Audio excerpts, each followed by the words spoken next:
Iniisip niya na malamang ay tatanggihan siya ni Chung. Dapat ay napagtanto na niya na si Songbik ay hindi isang taong makakalaban niya, ngunit marami siyang paraan para kumbansihin ang batang ito. Ngunit si Chung ay gumawa ng masamang mukha at tinanong siya kung sinasabi niyang gusto niyang lumaban. Chung, hindi inaasahan ni Songbik ang tugon na ito at nabigla siya.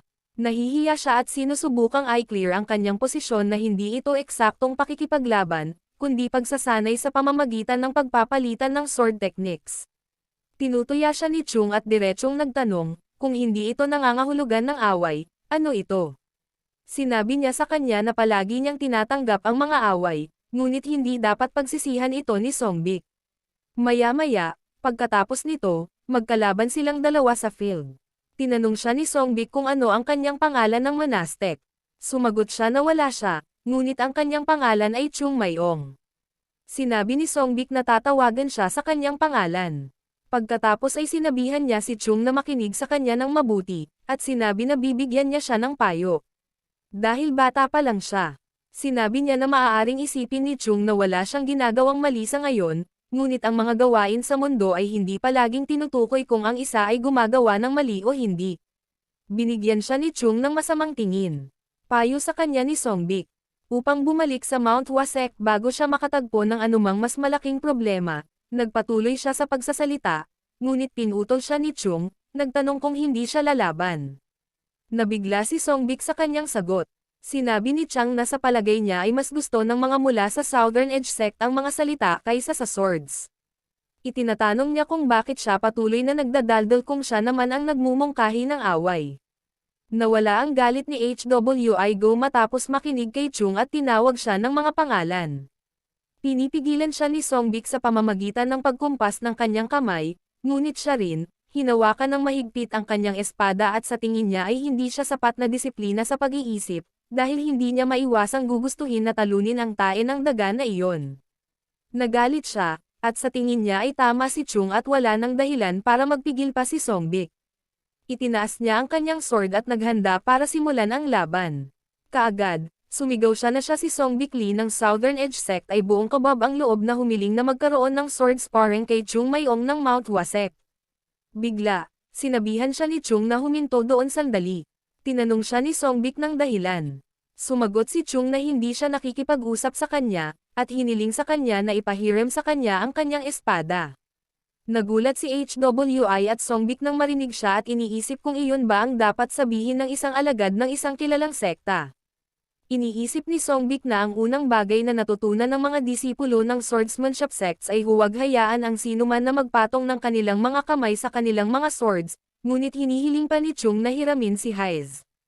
Tinanong niya si Chung kung ang isang disipulo ng isang swordsmanship sect ay hindi nagdadala ng sarili niyang sword. Sagot ni Chung na hindi niya akalain na kailangan niyang lumaban ng ganito. Idinagdag niya na kung hindi nila mahiram sa kanya ang kanilang sword, ayos lang. May kukunin lang siya na magagamit niya bilang espada. Sinabi ni Songbik sa HWI na ipahiram sa kanya ang kanyang espada. Nagulat si Wei at nagtanong kung gusto niya talaga.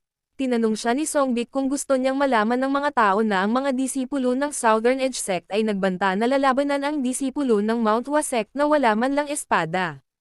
Inihagis ni HWI ang kanyang sword kay Chun. Nahuli niya ito at nagpasalamat. Inilagay niya ito sa kanyang balikat at tinanong si Songbik kung dapat na ba silang magsimula. Tinanong siya ni Songbik kung hindi niya huhugutan ang kanyang espada. Sumagot si Chung na hindi ito tulad ng sinusubukan nilang pumatay sa isa't isa, kaya hindi niya nalaman na kailangan ito, ngunit magagawa ito ni Songbik kung gusto niya. Iniisip siya ni Songbik na isang nakakabahalang bata. Kapag kausap niya ito, pakiramdam niya lahat ng mental cultivation niya hanggang ngayon ay walang saysay.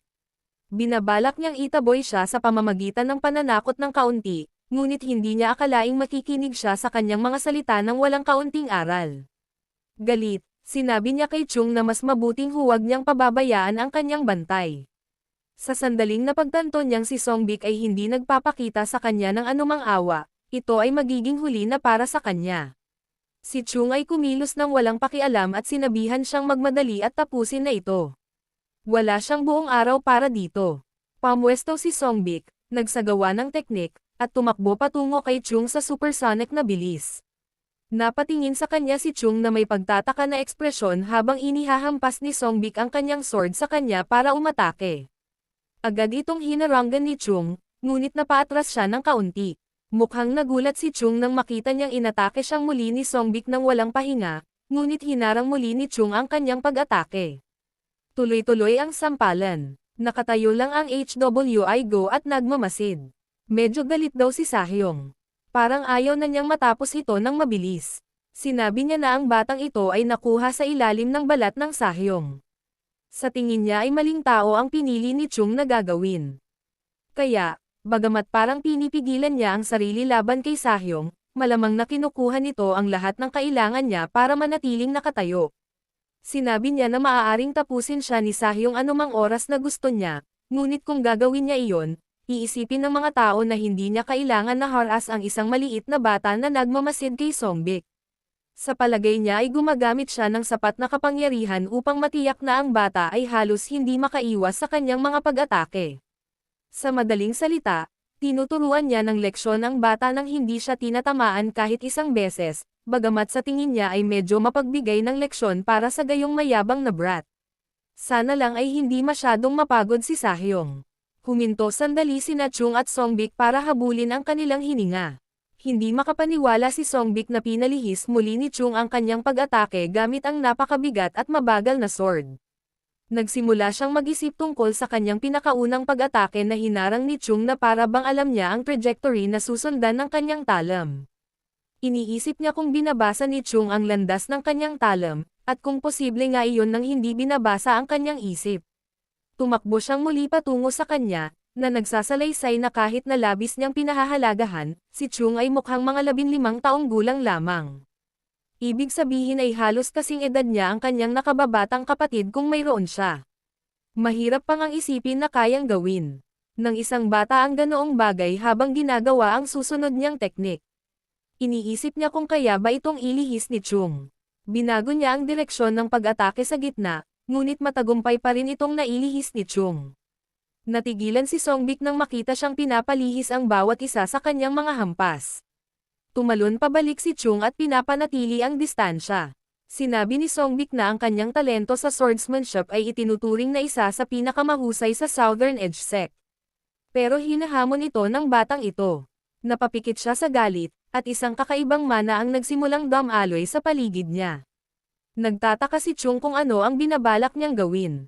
Desperado si Songbik ngayon at naghahanda na maglunsad ng isang espesyal na pag-atake na tinatawag na 36 na Movement World Sword Technique. Nagmamadali siyang pumunta kay Chung para wakasan siya, ngunit sumigaw si HWI at sinabihan siyang itigil ang pagdinig sa kanyang boses. Si Songbik ay bumalik sa kanyang katinoan at itinigil ang pag-atake bago makarating ang sword kay Chung, ang mana na iyon ay nawala. Napagtanto ni Songbik na halos mabusog siya sa kanya.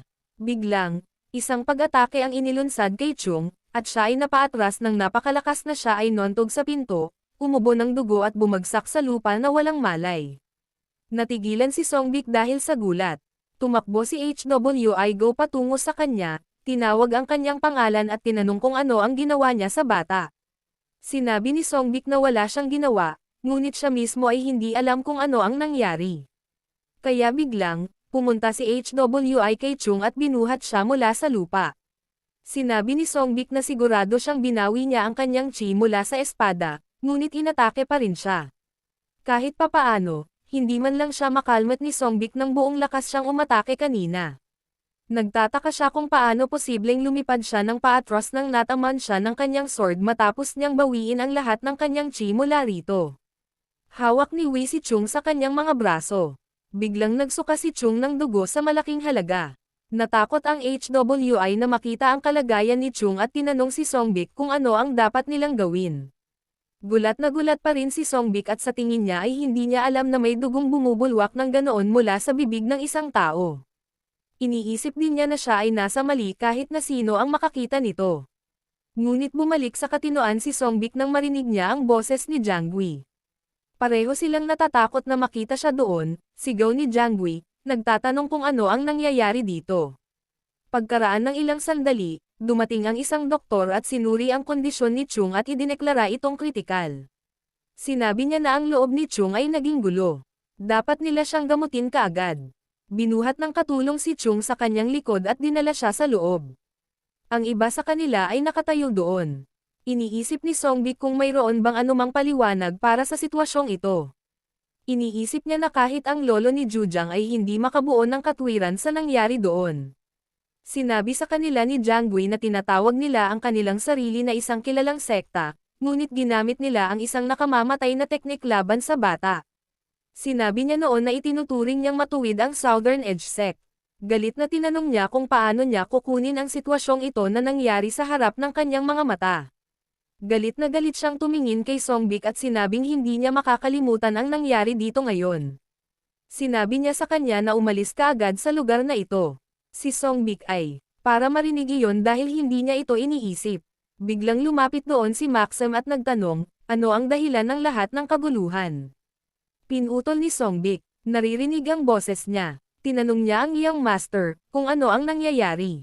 Pagkatapos ay, tumigil ang kanyang tingin sa dugo at sa Sword of the Southern Edge Sect malapit dito. Pagkatapos ay tumingin siya sa paligid at sinusubukang basahin ang kapaligiran. Galit niyang tiningnan si Songbik at isinumpa siya sa kanyang isipan upang kontrolin ang sitwasyon. Kinausap niya ang iyong master, na nagsasabing tila nagkaroon ng aksidente. Hinihiling ni Jiang He na kumpirmahin kung tinawag niya itong aksidente. Natarante si Maxim nang makita ang reaksyon niya. Sinabi ni Jiang Gui kay Maxim na ang batang gumagamot sa kanyang ama ay muntik nang mapatay ng mga alagad mula sa kanyang sekta, at tinawag siya ni Maxim na aksidente lamang. Galit na galit, sinabi niya na ang isang aksidente ay isang bagay na nangyayari ng hindi sinasadya, at nagtatanong kung hindi siya sumasang-ayon doon. Nakialam si Songbik at sinabing, ang lahat ng ito ay hindi pagkakaunawaan. Hindi siya gumamit ng labis na puwersa laban sa kanya. Ito ay isang simpleng tunggalian lamang. Tinanong siya ni Jiang Gui kung talagang iniisip niya na ang paggamit ng labis na puwersa laban sa kanya ay ang tanging isyu dito. Tinanong din niya siya kung bakit inihampas pa niya ang kanyang sword laban sa disipulo mula sa Mount Wasek noong una. Takot na takot si Songbik at walang sagot. Sinabi ni Jiang Gui na bagamat hindi siya masyadong pamilyar sa kung paano gumagana ang mga bagay sa Kangho, natatandaan niyang narinig niya na ang sword duels ay may katuturan lamang kapag sila ay nasa pagitan ng mga taong may magkaribal na lakas at si Songbik ay nakipaglaban sa isang bata na halos hindi pa nabubuhay sa kalahati ng kanyang edad. Tinanong niya sila kung ganito ang nangyayari sa Southern Edge Sect. Sinabi niya na wala na siyang sasabihin sa kanya. Sinabihan niya si Maxim na kunin ang kanyang mga alagad at umalis sa lugar na ito ngayon. Nilinaw niya na sinasabi niya na bilang acting master ng Unia Merchant Guild, napagtanto ni Maxim na wala siyang ibang paraan kundi tanggapin ang utos. Gagawin daw niya ang sinasabi niya. Ngunit hiniling niya kay Jiang Gui na same time nilang hinihiling si Elder Huang na tuluyan ng gumaling sa kabila ng nangyari dito. Dumaan si Jiang Gui sa kanya, sinabing iingatan niya iyon, bagamat tila hindi na nangyari pagkatapos noon, umalis siya sa lugar. Sinubukan ni Songbik na sabihin ang isang bagay, ngunit sinabi sa kanya ni Maxon na babalik siya sa kanilang templo kasama ang HWI Go.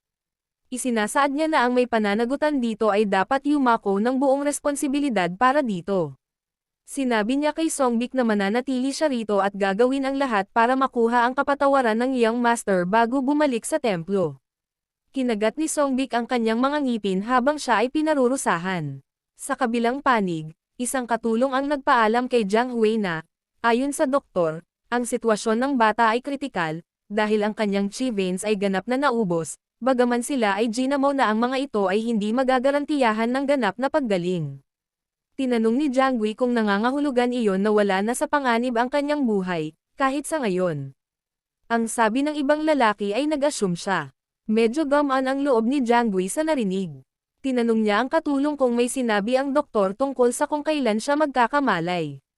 Sumagot siya na ang sabi ng doktor ay tatagal ito ng hindi bababa sa 2 o 3 araw. Napabuntong hininga si Jiang Gui at sinabing umaasa siyang hindi lumalala ang kalagayan ng kanyang ama hanggang doon. Sa tingin niya, ang batang ito lang ang nakakapagpabuti ng kalagayan ng kanyang ama. Baka siya na lang ang pag-asa para mailigtas ang kanyang ama. To think na inatake nila ang ganoong bata at sinaktan siya, hindi nila gagawin ang ganoong bagay kung mayroon silang kahit kay titing na paggalang sa Unia Merchant Guild at sa kanyang ama.